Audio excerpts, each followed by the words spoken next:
let's get to The Wire, which is, to me, and I know what I'm saying here, one of the greatest ensemble drama that HBO's put out, if not ever. It is sprawling. It is brilliant. It is thought-provoking. It is gut-wrenching. It is from year to year as well. It would completely change. Cast members mostly the same as well. What was it like to receive a script from David Simon on that set with everybody else that you were acting with? Wood Harris at the time playing Avon Barksdale, which is a great character. Well, that whole team is just great.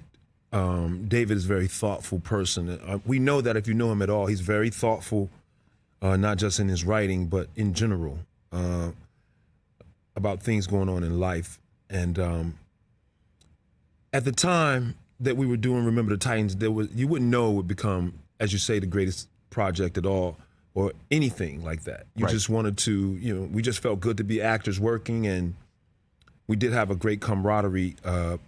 The entire cast had a great camaraderie. And we went to work every day just trying to be great, like without ego, So I think one of the things that The Wire accomplished was a lot of ego-free performances. Like nobody was trying to outdo anyone. No one thought of anything but the script or the task at hand, and it's not always like that. It's actually rarely like that. A lot of the times people may have a personal agenda, try to shine more or whatever they can do, but it wasn't like that.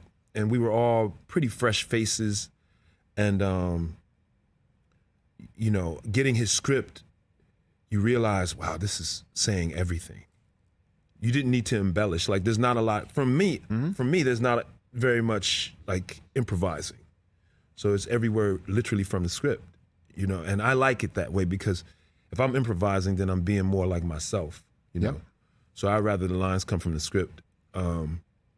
Maybe improvise sometimes, but not in The Wire. Like we're really doing the script. Word for word, so pretty word much. Word for word. Right. And then being in scenes with Idris Elba as Stringer Bell, one of the best anti-heroes, one would say, ever. And at the time, if I'm not mistaken, The Sopranos was out. I believe Oz was also happening at the same time. And The Wire was not getting as much pub run. And when did it begin for you to actually hit in a way that is up there with those shows, if not surpass them? It was really way beyond, like way after. During it, The Wire, this will sound like a lot now because shows don't have as much viewership, but back then TV shows popped up once a week. There was no streaming. There wasn't this availability of a show. Wasn't certainly happening twice and 3 times a week. Right. And so with that in mind, I'm falling off on what can you rephrase that question? Yeah, sure. When did you realize when because it hit, like The Wire was a slow burn for people to view it as groundbreaking as it was when it was breaking ground, man. I mean, like it's for real. Yeah, it was many years after it was done airing, and I was surprised, to be honest with you. And I was surprised that the viewership was the way it was in the first place. But weekly, we would get about 10 million viewers, which back then wasn't very much. Now it's like a lot, but back then, it just wasn't. TV shows got 20 million viewers easily. Sopranos had way more viewership. So what I like about that is its accolades come from a genuine place, because it's not even during the time that, it's for people who watched it almost hindsight, or people who didn't watch it on the first airing of it, who give it its like props. But people who really got into it, they love the show, literally like what you just said, it's people's favorite shows. And of HBO's allotment of shows, it's the one that's spoken of at Yale and Harvard, and it's the examples are given in so many ways. And I think David Simon is the credit to that, because he's very thoughtful and patient with his scripts. His scripts are intense, thoughtful, and fairly distributed. The characters are fairly, so Mike Williams' character. Rest in peace to great K, Michael K, my guy. But Omar's coming. Omar's coming, bro. Everybody wanted to be Omar. I can't front. Omar had the most fun. He had the most fun. It's fun to play a bad guy, Rich. It's fun to play the bad guy. And man, he just did such a great job in that role. With the Honey Nut Cheerios? The Honey Nut?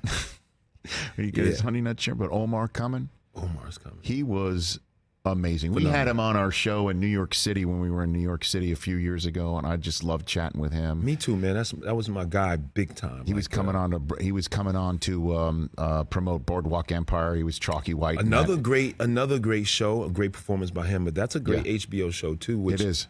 There's so many great shows on HBO. When people say The Wire's the best, it's flattering.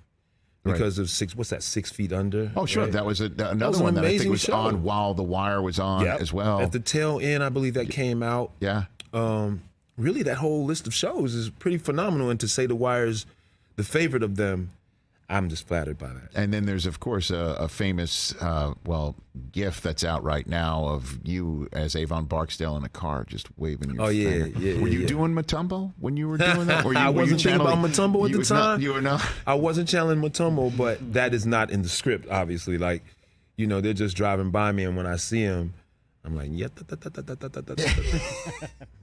So you ad-libbed that?